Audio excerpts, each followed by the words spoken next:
recording with the one and only Mr. Jorge Webb, also known as George Webb, a man of many names. And by that, I mean one name, George Webb. I don't know why I said that. Sunday, March 19th, 2023 at 3:08 p.m. Eastern time. And guys, as always, if you want to support the podcast, click on the little red button above. It's locals. You can donate a couple bucks a month for exclusive, whatever. All right, George. So it's been a couple of weeks since you've been on. I've taken a couple of days off from the podcast, but I have been following your Twitter over the last couple of days about SVB, Pfizer, and it was Jordan Walker's boss, and I'm gonna butcher the name, but Shang Wu. Can you Shuang explain? Wu. Can you explain who she is and the importance of her and all that? Sure. First of all, Tommy, great to be back on the podcast. Thank you. And so, James O'Keefe, for those who missed it, I think 50 million people saw the video, but that's a lot of people. Now, who knows, Tommy? After this, maybe 50 million will watch about Shuang Wu. I hope so. But yeah, it's they presented an org chart. She's the boss of the boss of Jordan Walker, and then they presented two other people going to the CEO. One guy's named Dolsten, Dolsten, from Sweden, and he's the chief science officer, and then Borla's the CEO. So what's interesting about both Jordan Walker that didn't come out with the James O'Keefe 50 million views is a lot of the things on his resume didn't quite add up. He was a consultant, first of all. Second, he hadn't been through medical school. You'd gotten about as far as he did. He graduated, but he didn't. He dropped out of his first year of internship. He hadn't been at Pfizer 10 years. He couldn't have been there more than a year or two. So there's a lot of holes in his resume. And then if you go one level above him, which is Shuang Wu, which is you're talking about, she also was a consultant from McKinsey. They're the ones that did Operation Warp Speed. So one's Boston Consulting, then McKinsey. And usually you bring in consultants when at that level, when you want to put some new change in and you're going to get resistance. And so you bring in that seems like what happened here for bringing in mRNA into Pfizer. She wrote a paper called Lightspeed 1 and then Lightspeed 2. Lightspeed 1 in 2020 was about, hey, let's move everything to mRNA. Let's kind of, go to the pipeline and look at everything again with this fast to market mRNA technology. And then the other piece that she wrote in 2021 was, let's look at everything we do, not just the coronavirus vaccine, not just the COVID vaccine, but let's look at everything we do and move that to Lightspeed. And her co-author, what's important about this is all these white papers tell the story of what really happened. So to leave them out is sort of like leaving out the Declaration of Independence and just saying Thomas Jefferson was a 33-year-old guy who lived in Virginia. Okay, yeah, but the Declaration of Independence is a big deal. And Jordan Walker had written this paper which had said, hey, with Boston Consulting Group saying, hey, we should go mRNA. And then his co-authors about a week later write a thing saying, hey, we should resurrect remdesivir. So these are not like incidental papers. These are trivial. Things not trivial. These are things that really set the stage for mRNA. And the last thing I'll say is her boss wrote them with her, Shuang Wu. So Dolsten wrote these with her. So again, these are really important things to look at. Okay. Also, just being a totally selfish asshole, I forgot. I'm gonna tweet you I'm not tweet you. I'm gonna text you the live link right now. Can you tweet that? Sure. Because I'm just being a total asshole about that. No, but I think what you're saying is you're trying to promote your channel. I think that's exactly what I'm saying. Yeah. No, because you have a great channel and thank you. All your guests are fantastic, and people should go back into the library and look at you have some of the most significant, I'll just leave it at that, documents for coronavirus. Just leave it at that. I genuinely appreciate that, George. And you can go back and find George and I's early episodes. I think one of our early episodes, I was wearing a Winnie the Pooh shirt, and we talked about Xi Jinping for an hour. But You're gonna text that to me? Yeah, I think I just did. Okay, Yeah. hold Um, on. Yes. so Oh, yeah. And so following your Twitter, I keep noticing that also there's the other 2 points I want to bring up before I forget. One is why Shuang Wu, you say, I mean, I probably could have answered these questions for myself had I just watched one of the videos, but I tend to scroll your Twitter like while I'm playing video games. So I kind of get like the screen cap of like George Webb and I'll be looking at it while, playing Red Dead Redemption and shooting horses or something. But I saw Shuang Wu, and you keep saying everywhere all at once. And then the other thing I want to bring up is a CEO or a CFO or some auditor in it, was it Germany? Some high up executive at 44 just died, right? yeah, Could you yeah. take one of So, either of those, everywhere all at once or the 44-year-old? well, everywhere all at once was a cheap ploy of trying to misdirect all the people who didn't want to watch a really uh, super woke movie from Hollywood and redirect them to a real life drama of an Asian woman who really is everywhere all at once in real life. If you watch the movie and pay $20 on Netflix, it'll be about this woman who's owns a laundromat. She's getting audited by the IRS and she's looking for some kind of escape. And so she starts dreaming about being a samurai swordswoman fighting all these evil characters. So she's daydreaming basically.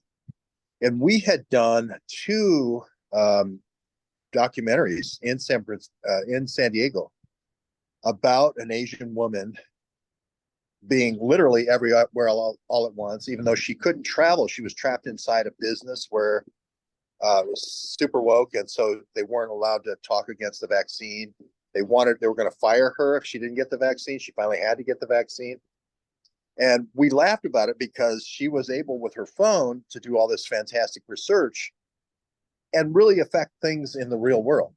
She got me a lot of big interviews, like with David Icke and Gareth Icke and stuff like that. So it's like she really was everywhere all at once. And it's a better movie than the other movie.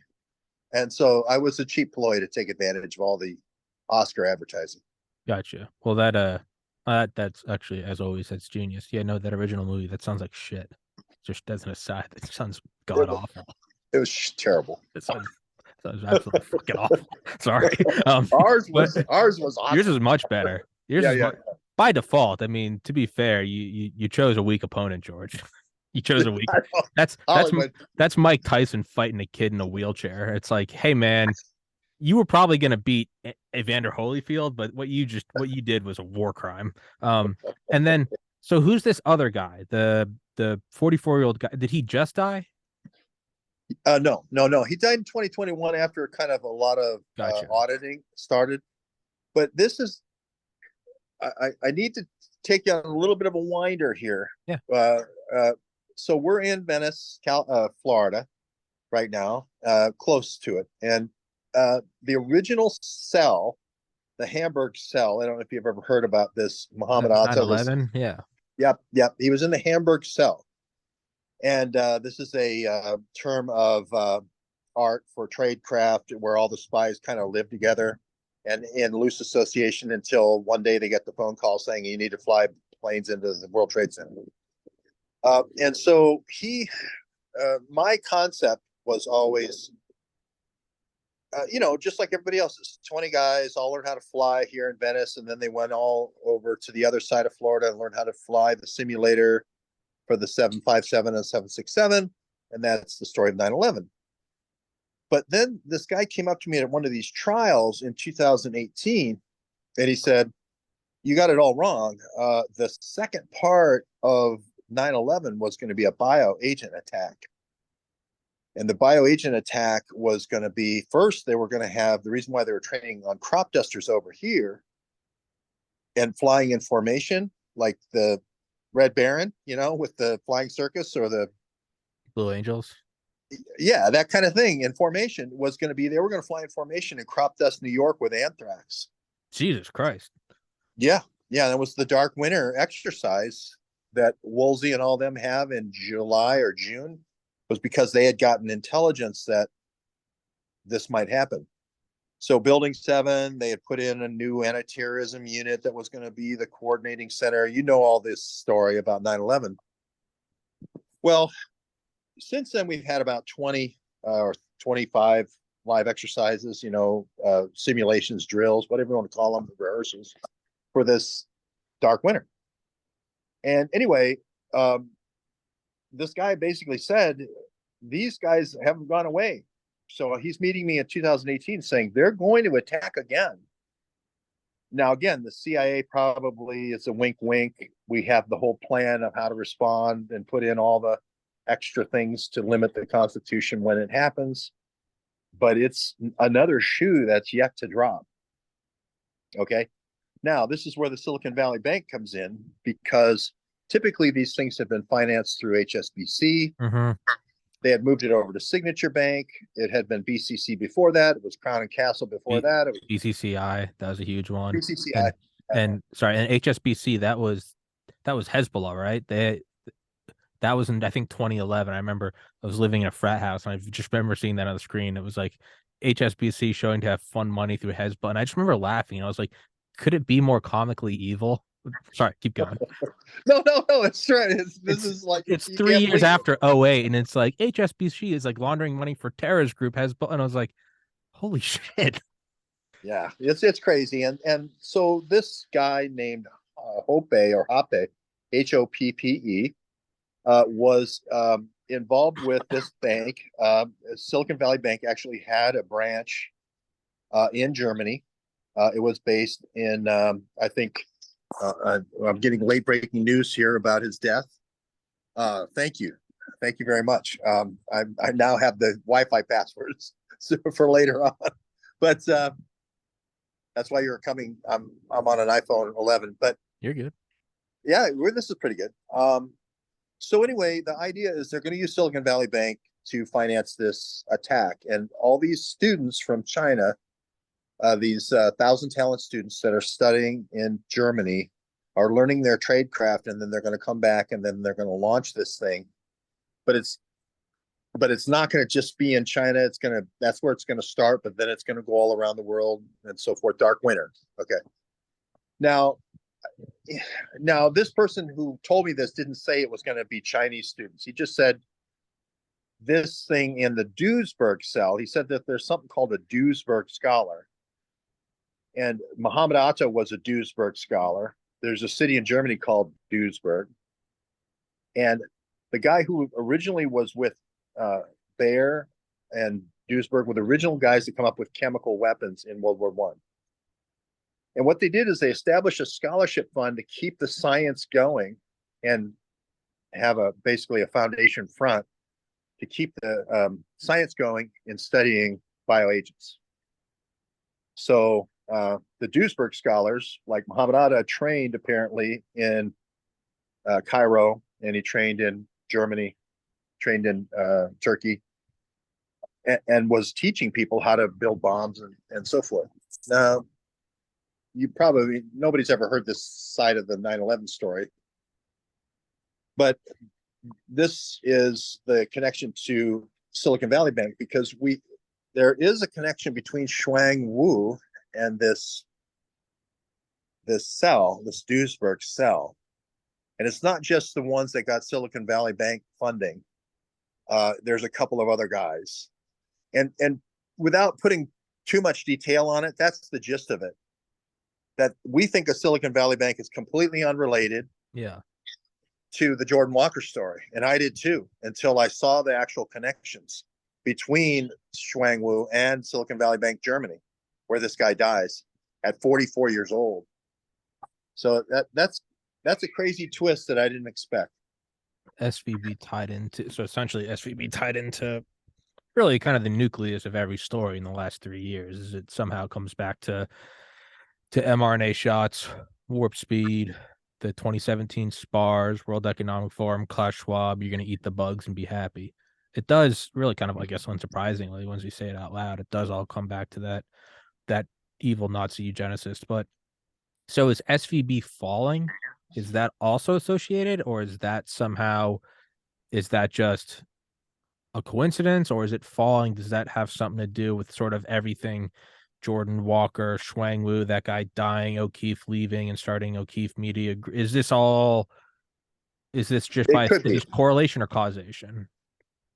Well, I think HSBC buys the bank, uh, which is SVB Bank UK for $1, £1. I mean, and I think SVB UK basically inherited all the assets here. So they collapse the bank after they're done, sort of with the operations. Kind of use it and then throw it away. But if people have any doubt about Shuang Wu, let's start off with the fact. And remember, there's a whole bunch of circumstantial evidence here, and there's no real smoking gun. So I'm not trying to sell this as on the Tommy Carrigan show, I'm breaking the Yeah, story of the Duisburg cell in Wuhan. But something happened at the Wuhan Institute of Virology. It could either be a lab leak or somebody could have deliberately hacked it and caused some kind of lab leak. It could be intentional or it could be totally accidental. Okay, so this is the what if it was on purpose? And it turns out Shuang Wu does actually have a patent in 2018 with a guy who writes artificial intelligence software for air conditioning systems.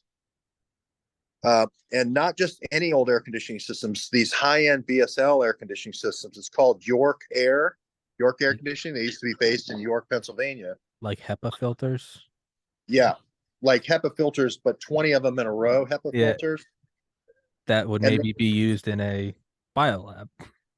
yes, and it gets worse. It gets worse because Johnson Controls bought them.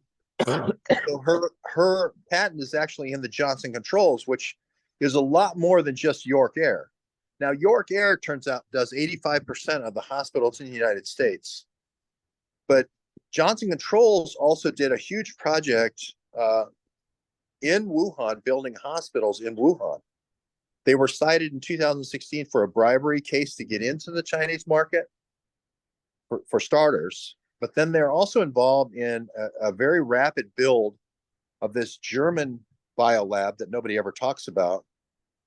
That was Merkele went there and cut the ribbon on September the 4th, 2019, about a week before the September 11th event at the Wuhan lab. On the 12th, they seem to pull all their database offline. They seem to be reacting in some manner to an event that happened on September 11th at the Wuhan lab. So she's connected to not only that Johnson Controls putting in that lab with Huawei and Johnson Controls partnership, but then there's two other hospitals they build in like 10 days, and Johnson Controls is very closely embedded in those. And there's all these operatives we've identified going back and forth, Chinese students, but studying in Germany, just like Mohammed Atta studied from Egypt, that are involved. And just like 9/11, it's kind of a lot of detail right now, but it's an interesting smoking gun for sure. Didn't I think in one of our past episodes, I mean, like along, like I think like November 2021, in and around then, like a pretty long ways away. I remember you describing like the distribution of COVID. And I don't know if this is related or not, but for some reason my brain's bringing it up. It was like a distribution of COVID in Wuhan and the way it spread out.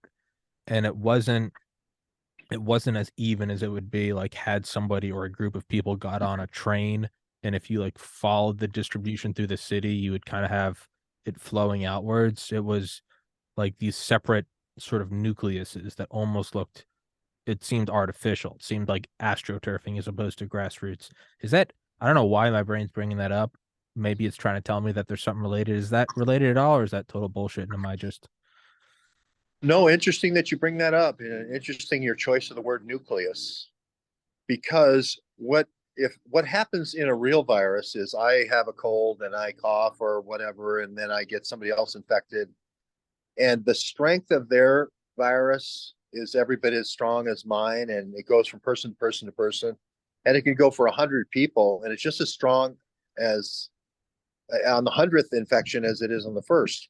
Right? Could be worse. Could kill people along the way. It could even mutate and get more infective. But if you have what's called a virus-like particle, which is used by the military for countermeasures to create the effects of summoning antibodies in your system to react against a substitute virus or a pseudo virus, right? But then you hollow out the nucleus so that it doesn't have any replication engine, doesn't have any way to reproduce. You create what's called a virus-like particle, and it's what's used in vaccines because you get all the benefit of having a virus on the outside, which is what creates your immune response, but you have none of the downside of it replicating, spreading. And we have a virus-like particle pattern.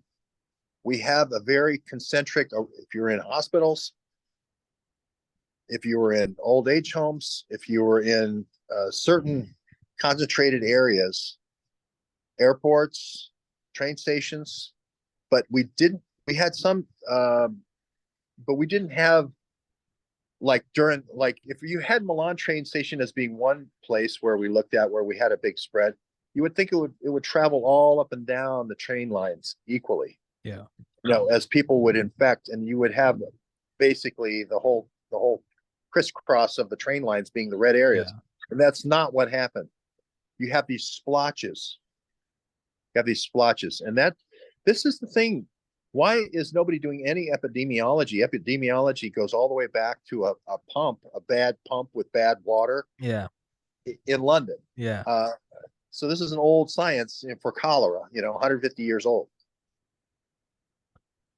Yeah. So it's like if I think the easiest way to visualize it for me at least is like a top-down map of Manhattan.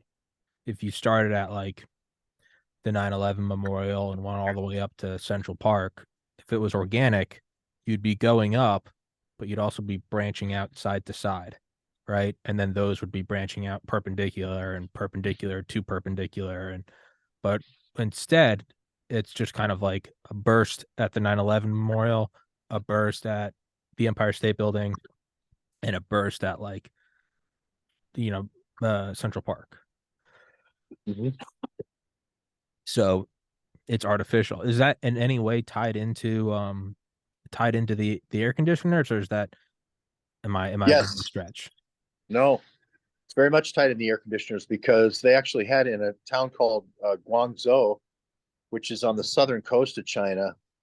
They had a restaurant where somebody had put in an air conditioner that had been doped with virus-like particles.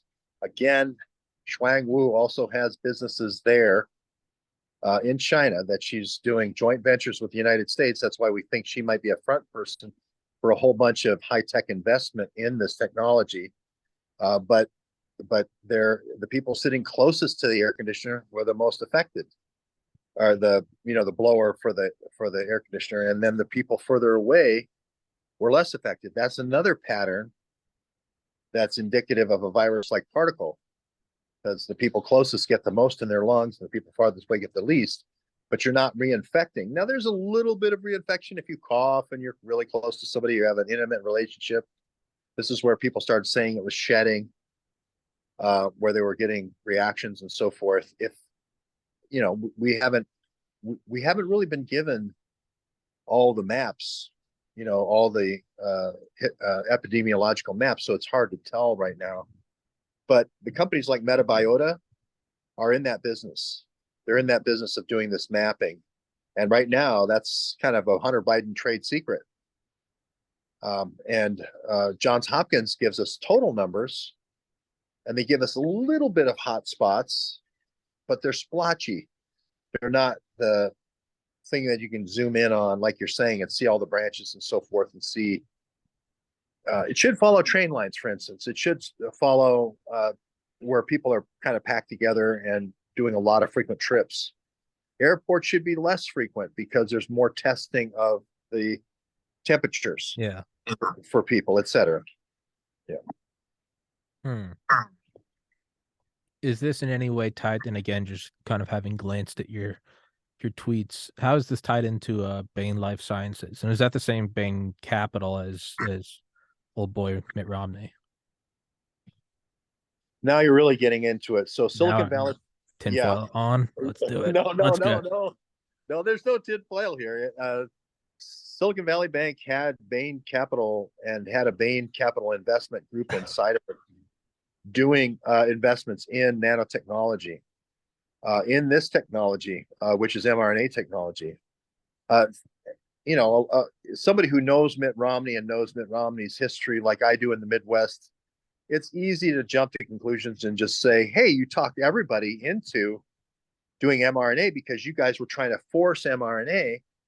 So you wanted a big cadre of people all doing mRNA, and the ones that weren't successful, you're just bailing them out with Silicon Valley Bank. Silicon Valley Bank was the banker sitting over there, when they have the timeshare presentation, and then there's the person who says, well, I don't have enough money to buy the timeshare. They say, well, that's okay. Right over here is our finance guy. Yeah. Or you're going to look at a car. Oh, right over here's her. Oh, yeah. Don't worry about it. Yeah. We'll get you set right up. Yeah. And that may be what happened. There's another thing called Boston Private. A lot of this stuff goes on in Boston. There's a bank called Boston Private we're looking at, and then there's this investment vehicle inside Silicon Valley Bank called Leerink, Leerink. It's usually when a bank starts acting like a venture capitalist that you have bank failures and so forth when they start getting too risky. But a lot of the early shows and so forth were about bonds, which are typically not highly leveraged. And it seemed like a cover story. This other explanation, which was they used Silicon Valley Bank to underwrite anybody and their brother who wanted to do mRNA. There's 160 vaccine candidates for COVID mRNA. Now, only a couple of those can be winners. Yeah. Right. So they were using the money for mRNA to get up to speed on mRNA, but not necessarily producing a COVID vaccine. Okay. So it's kind of like the feed troughs in the DoD. We need a new fighter jet. Who's gonna win, and Lockheed wins or Northrop wins, and then it doesn't really matter who wins because then they always just divvy up the pieces and go, all right, you're gonna make the cockpit, you're gonna make the radar absorbing material, you're gonna make the sidewinders, and they all cash out anyway. It is kind of hilarious that like the highest level of United States, like socialism is the rule, not the exception in the DoD, right? But whatever, no one likes to address that. But the point is yeah, even if you're not gonna win, yeah, throw in a prototype. Throw in a Wright flyer and be like, fuck it, here's my submission. They'll give you $1 billion. They don't care. They're just printing it. So is it kind of like that where it's like, hey, they're putting out mRNA bids. Like I could put out a bid or I could put out a submission, right? Here's my submission. Tommy, that's a Powerade bottle. No, it's not. It's a vaccine.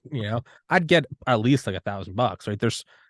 There's something there. You get more than that. Yeah, oh yeah, I'll get a lot more than that. I'm just saying, just relatively, like putting out a Powerade bottle would yield $1,000.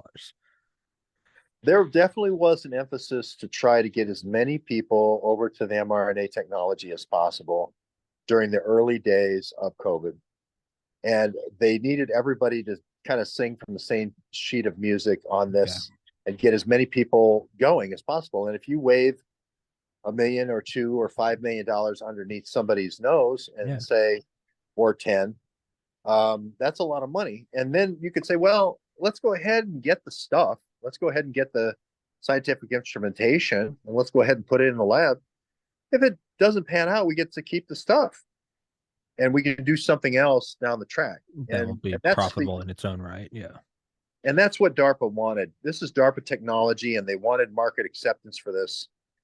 And they didn't want Moderna to go it alone. So back to DARPA. Now, as we learned, and I think Dr. McCullough said it on here at the end of last year, early this year. I took a couple days off from the podcast. I'm very foggy right now.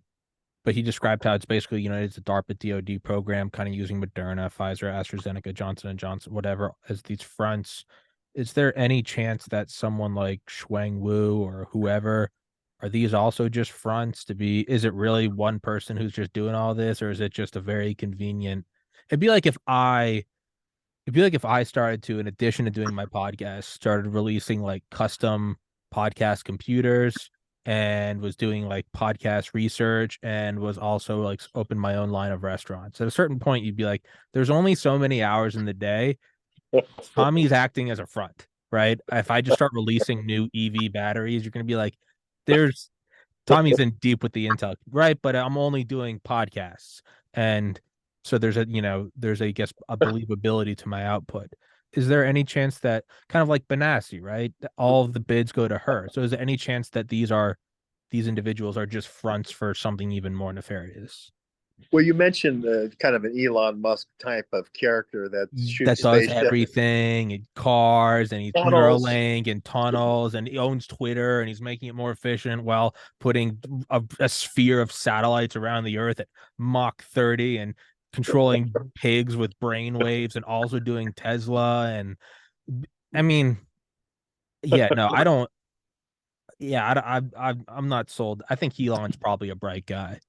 I Yeah, don't think this is all him. I think he's a yeah. I think he's a face for something. Well, he just put out some Twitter files, which did point to, as you said, a group of Benassis in Europe, Pietro Benassi specifically, that they were definitely going to do a little blackmail, if you will, on the folks who didn't go along with this. Conte was the person he worked for. He was the number two guy.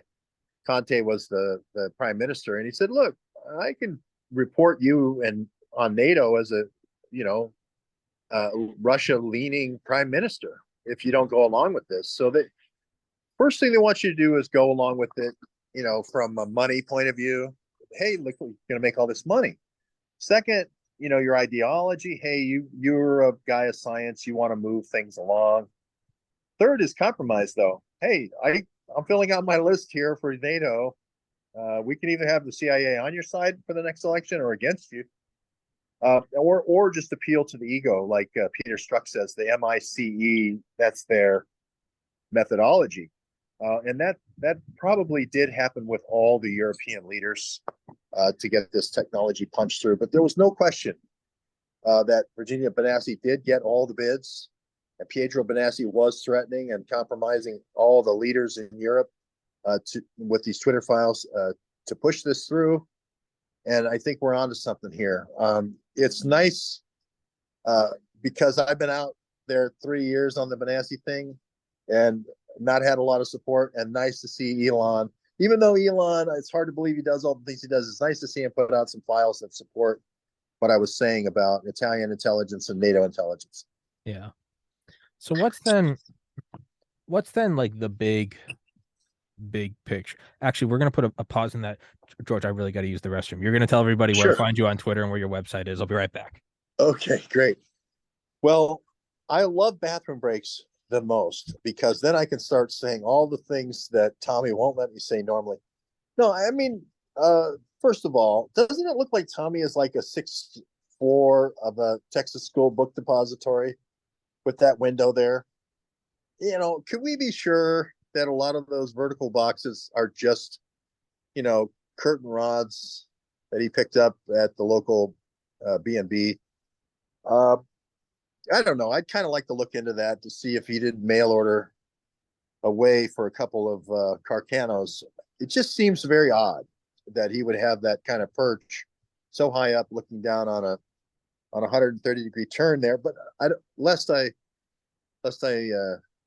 wax eloquent, I am George Webb, and so you can reach me at Real George Webb 1, which is on Twitter. My Substack is georgewebb.substack.com.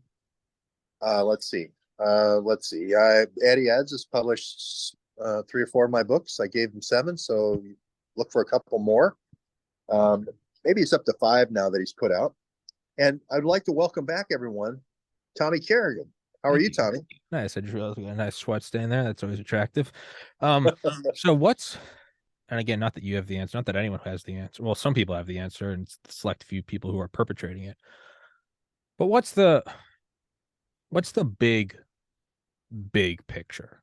And in the same way that, like, okay, we can talk about Muhammad Atta, Al Hazmi, um, uh, Al Madar. We can talk about the Kuala Lumpur like summit in 2000. We can talk about the Project for a New American Century, and those are all very important, but you have to zoom out and realize that those are all just players. What's the big mechanism of action?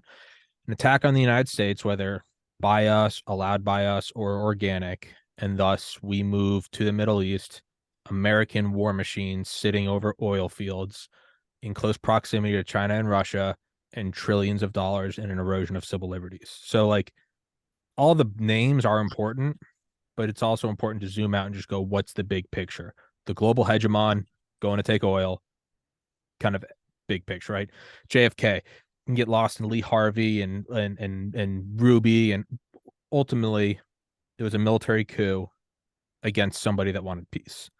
So if we're to on Google Earth, if we're to just really zoom out, right? Just put your finger on the scroll and just keep going out, keep going out.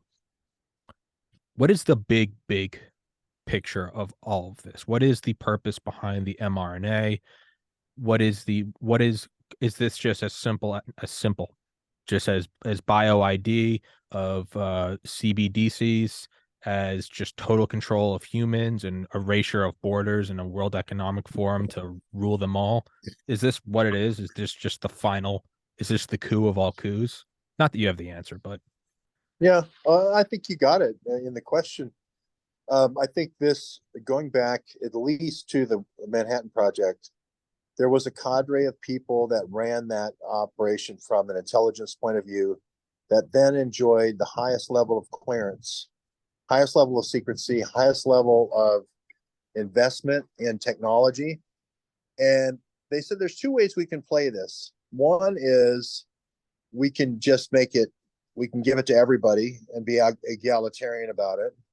And according to democratic ideals, but there are always bad actors in the world, so we can't trust them to do that.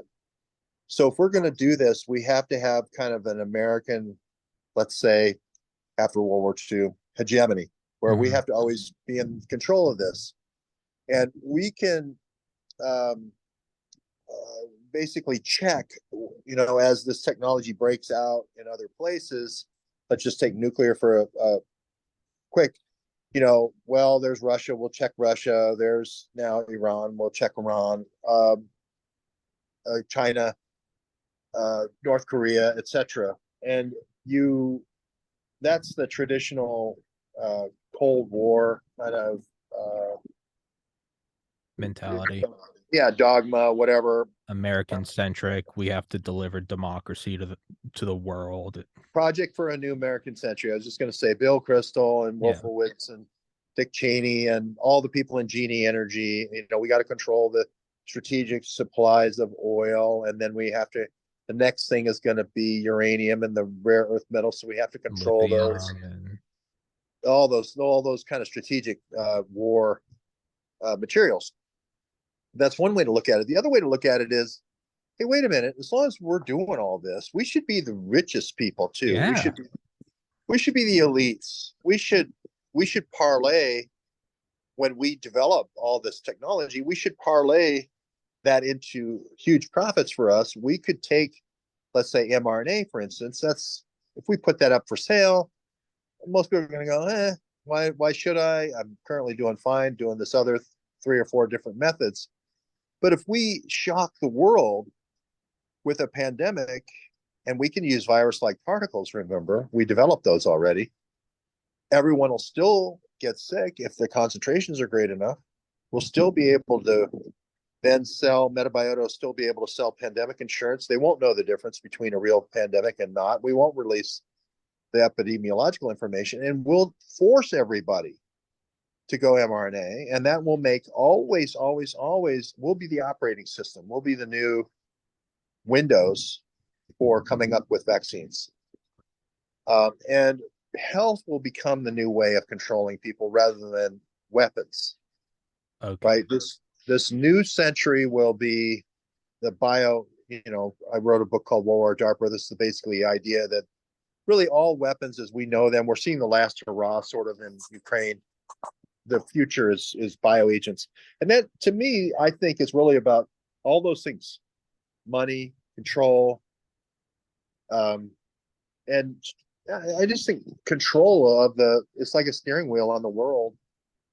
And that's what I think the big picture is. Okay, I think I'm picking up what you're saying. It's a group of individuals after World War II. We just conquered conquered. I mean, Russia technically spent 27 million people killing the Nazis. We spent half, but took the trophy. It's a bunch of people, and whether or not they're true believers or just cynics, I guess ultimately doesn't matter because they're doing the same thing, right? A U.S. military that needs to dominate. There's a great book called Tomorrow, the World, and it's about 1945 forward, the American Empire. If we're going to control all this stuff, Cold Warriors, Dulles, Angleton, we're going to kind of Bretton Woods, we're going to make it an American-centric world. We're going to continually move forward so that people always have to play within our game, right? You can compete with us, but if the new game in town is satellites and we have the first satellite, you're always going to be catching up to us. And then so we go from sort of that nuclear centric world, late 40s, 50s, tactical nukes, we're going to have a smaller army footprint, to like 60s, 70s, 80s, more about the proxy wars, Mujahideen in Afghanistan or ourselves in Vietnam. And then you could say like 90s is the smart weapons paradigm, 2000 to maybe 2019 is the counterinsurgency paradigm, all about using, kind of introduction of drones and drones being nodes and kind of this small footprint elite fighting force per Rumsfeld post 9/11. And so really what we're doing right now is over the last 3 years, we've been turning the page in the new book that it's difficult to see right now because when you're in history, it's very foggy. But in 20 years, we'll look back and say, just like we can pretty conclusively look at 01 to 19 and be like, that's kind of the terrorism era. We're going to look back in 20, 30 years and be like, and that was the bio digital crypto kind of social media AI bot era, right? And then by the time we start to realize what's happened, we'll be on to sixth generation warfare, which will be probably some Neuralink based shit in like 2040. Yeah, I think that's right. I think Project for a New American Century, right around 2000, became Project for a New Bio Century, which it's a gradual. I mean, we're still playing missile games in Ukraine, but it's really gotten kind of like who deploys the latest and greatest long range missile versus an all out missile war. Yeah. But the bio is where all the action is. That's where all the virus like particles and the stealth and all the espionage and tradecraft is going on. So it's a lot more fluid about who's going to have the high ground. The one thing I would throw out there is at some point, Kissinger, with his Club of Rome, and then it kind of transitioned to the World European Forum, the Economic Forum, and then it was the European Economic Forum, then it became the World Economic Forum. There is the rise of these kind of technocrats that came up with Kissinger that, no, wait a minute, we should be that group. It shouldn't be the United States. We can't, the United States, if we keep furthering that model, they have the big carbon footprint. 6% of the world's population and 25% of the consumption. That's not going to work if everybody becomes an America. So what we need is a new world order. And, we need a World Economic Forum to enforce a new world order. Let's have the WHO be the people that declare the pandemics from now on. Let's have the vaccines be our control mechanism, et cetera. And I think that shift has happened in the last 10 years, really fast in the last 3 years. And I think people all of a sudden kind of go, wait a minute, that is happening. The American hegemony is being taken down a notch, and now we put the WEF over that. And that's really, really a new idea. I mean, H.G. Wells wrote about a new world order and a world unleashed and, the shape of things to come and all that. But he didn't have this in mind. He didn't have a Kissinger-driven world. That's what I think is the new shocker. And so let's take another kind of glance at it. And if we're going to say that the terrorism era, which for simplicity we'll say 2000 to 2020, even though it kind of, I guess, maybe ended with 2021, cobble, whatever. We'll just say 2020 or 2000 to 2020. Roughly halfway through that, around 2012, which was what, like a year, 2 years after kind of the apex of all of this. There's the surge in the Middle East. I think that was under Obama and Petraeus, and then there's the Arab Spring, right at the peak of that. And 10 years before, the 2019, 2020 kind of COVID kicked in, right around there, I think 2012 was when DARPA was doing the P3 Adept program. So they were laying the groundwork for the next page of history that would kick in 2020. They were laying the groundwork roughly 10 years prior, which would mean that if the new era is going to be 2020 to 2040, they're probably already spitballing and bouncing ideas off of one another for what will arise in 2040. What do you think that would, I mean, we really have to kind of open the mind and go real abstract thinking. What are we looking at in 2040? Is Neuralink commonplace? Is there going to be something so interconnected it will make social media look like the Pony Express? And then are there going to be some new models for controlling opinion and reality? I mean, it's kind of getting sci-fi, but what's coming in 2040 and what are they laying the groundwork for now? Am I making any sense when I say this, or am I just Sure. sounding pure blabber? No, I think there's Agenda 2030. Yeah. The UN did and WHO has contributed to, and I think that's coming fast and furious. That's coming. That's on an accelerated track.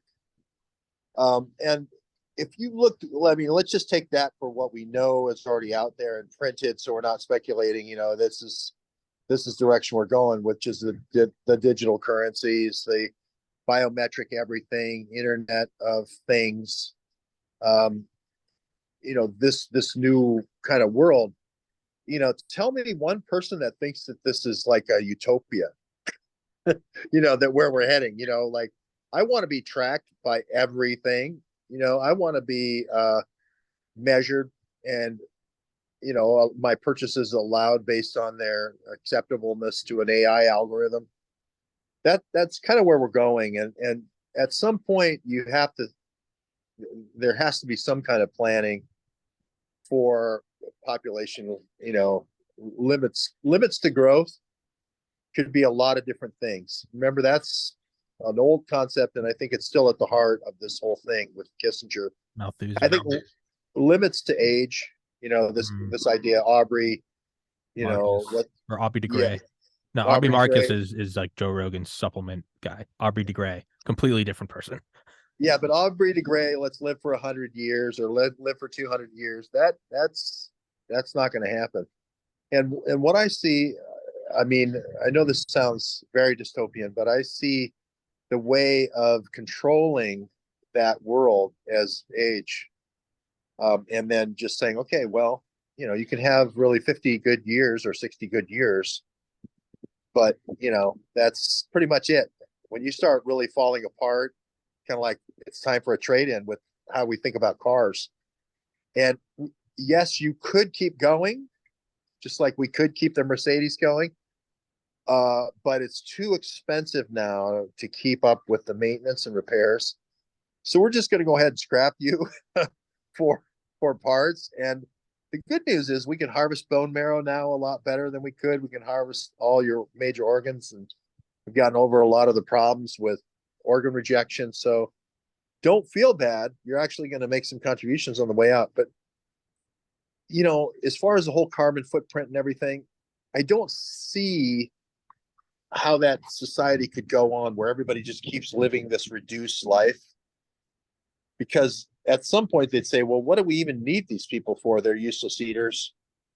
But what I do see is like this kind of like, hey, you've hit like the car decision. You've kind of hit before you're going to start being a lot of maintenance trouble. Now let's recycle.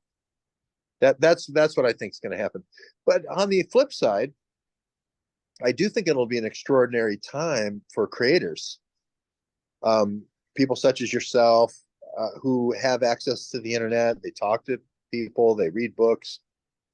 You'll be able to use AI to embellish your creative endeavors, and you'll probably, if you're an active creative person, you'll you'll be a lot more famous than you ever thought you could be, because you'll have access to a worldwide market that, Dickens or Shakespeare could only dream of. At Shakespeare's time, there's only one Shakespeare, just because of the cost of promoting one person Sure. as the best, right? So I that's my crystal ball. It's as good as anybody else's wild ass guess. Yeah. No, I think it's as good as you can get. I guess in the final couple minutes, we'll wrap this up in a minute, is the differentiating thing between like Elon Musk and a Klaus Schwab is Elon Musk seems to be highlighting the problems of low population growth. He's been a big proponent that we need to we need to jack those numbers up, that people need to reproduce more. Where is that? Is that from like a different worldview? Is he maybe, and if we could get Elon Musk here, it'd be easier to ask him, but we don't have access to him, so we just have to bullshit.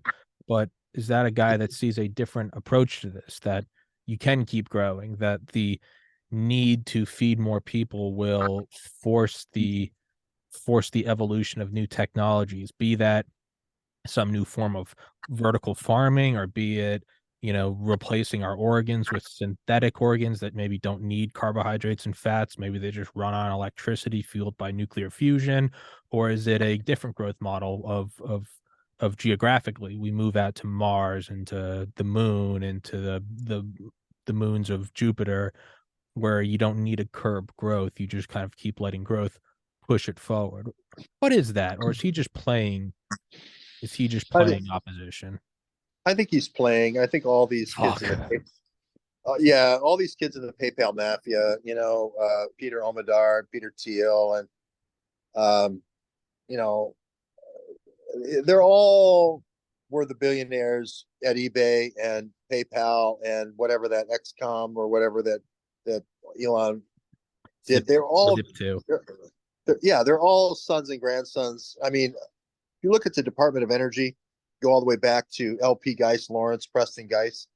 That's Jeff Bezos's grandson.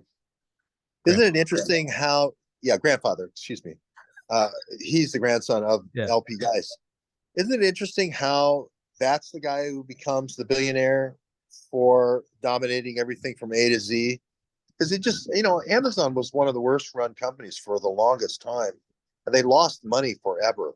But they just had an unbelievable advantage in never having to pay sales tax. Who gets these kind of advantages? And also an endless supply of money, right? Until they finally got it right. So, Bezos is going to be successful no matter what. And I think if you're in the little DARPA crowd, you might, be beautiful for 200 years and all that. And maybe all of this effort is just to work on, see if Henry Kissinger can make it to 120. I tend to think that the control that's coming in is going to be longevity, because that's the one that makes the most sense. That's when you cost the society the most with illness, and that's when you are the least productive. So I think that's where the attenuation is going to happen. And like I said, I think it's going to. I mean, already, I've recorded my voice reading the Declaration of Independence, and then I took all my book text, and the synthetic voice will go read it just like George Webb. It sounds like George Webb. I'm like, whoa. They don't I need hope. it. I'm afraid now that I've read that Declaration of Independence, those 3 paragraphs, they don't need me anymore. They could just go. But you get what I'm saying? Is No, absolutely. we're already leveraging the AI, and for people who are creatives, it's going to actually be, I think, pretty cool. Or we won't be needed at all. I mean, this is episode 1142. There's a lot of episodes of me talking deep fake in terms of facial structure and voice change and extrapolating aging, and then also just what I talk about and the themes I talk about. Yeah, man, probably not even that powerful of an AI could completely fabricate another 10,000 episodes of interviews with me and I anyone. disagree. I disagree, because I think the one thing, there's always the Turing test, right? Nobody nobody, no computer ever. I don't care if you had a bank of supercomputers, could ever be as funny as you, Tommy. It, Thank you, it's George. the humor. It's humor is the thing that never That's what I can. got. Yeah, I mean that's the thing. I don't think the computers ever do a good job of. Right? They can write Shakespeare and they can do all the sonnets and the songs and everything, but the humor just never. You would need to be coming back year after year, day after day, if possible. Look at, I mean, it's just very rare to have that kind of sense of humor and be funny. It's hard. It's hard to be funny. It is. It It's really very is. difficult. It's very It, difficult. especially if you try to be. That's even worse. So I Well, don't try. that's if you want to actually glimpse into a glimpse into my tactic with this is my logic is if you try to be a comedian, everyone's always expecting you to be funny. You are promising funny, and thus if you don't deliver 100% or at least 90% funny, you're booed. Versus if you just do a podcast and interview people about books or news stories, no one's expecting funny. So you only got to bat with like a 5 or 10% funny average. And people are like, that guy's funny because I never promised funny. So if I do bring funny, it's total luxury. And if I don't bring it, I never promised it. I never said. Versus if you say I'm a funny guy and then you don't make people laugh, they're like behead the clown. So Yeah. I don't promise it. And the Russell Brands of the world, 11 Yeah. million followers. So that is a hell of a burden, because, hey, I'm a stand-up comedian. So yeah, but Awful. we still deliver funny somehow, Tommy, even though we talk about these The world darkest world Armageddon, all this stuff. really is the darkest, most depressing shit. I mean, I guess the silver lining is this morning, General Flynn retweeted a video of me talking to Dr. McCullough. So that was kind of cool. Did he really? Oh, that's so cool. Nobody gave me credit. They're like, go follow Dr. McCullough. And I'm like, that's me in the video. Little tiny nobody noticed, but somebody Was called. it your first? I mean, you've done so many interviews with Dr. Uh McCullough. it was one from I think the end of last year, the end of 2022. And somebody took a clip of it and uploaded it, and General Flynn retweeted it. And naturally, whenever I see a video of me getting I love it, but no one ever knows me. They know the guest because I get great guests, but they never have my name in there.